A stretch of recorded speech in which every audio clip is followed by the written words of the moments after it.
Dobro nam jutro, drage moje žene. Želim nam sretan 8. mart, želim nam sretan dan žena. Ja sam ovdje na svojoj terasi.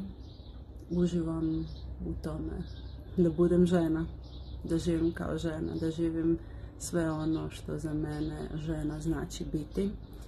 I u ovom prethodnom reelsu sam onako napisala jednu poetsku pjesmu u kojoj zapravo stoje moje vrijednosti, što za mene znači biti žena.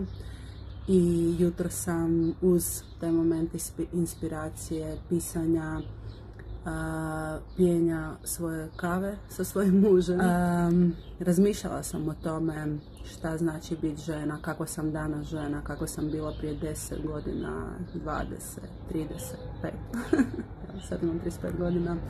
I čestitala sam dan žena mojim dragim ženama, ženama s kojima sam bliska sada u ovom periodu života, i baš sam onako od srca kroz tu čestitku im poslala svoju energiju i svoju podršku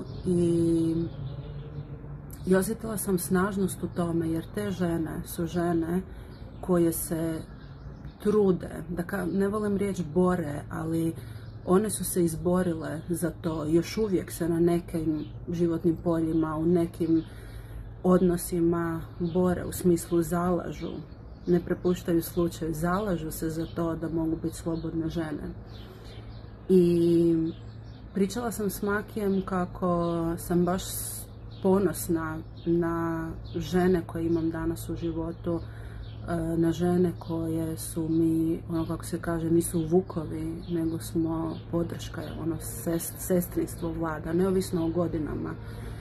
I u tom trenutku se sjetim objave od Vedra Veckog koji je postavio neki meme: nisam ovdje da idem na terapiju, nego da ispunim proročanstvo. I'm not here to go to therapy, but to fulfill a prophecy.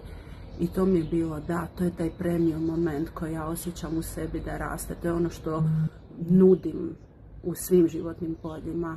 Ne samo da nam bude bolje, da kao da smo u zatvoru pa ćemo sad kroz vrijeme razviti neke metode kojima će nam život u zatvoru biti bolji, nego sloboda, potpuni izlazak iz tog zatvora. To znači biti žena za mene.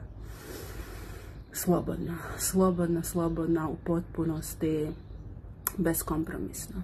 Volim vas i to želim i vama.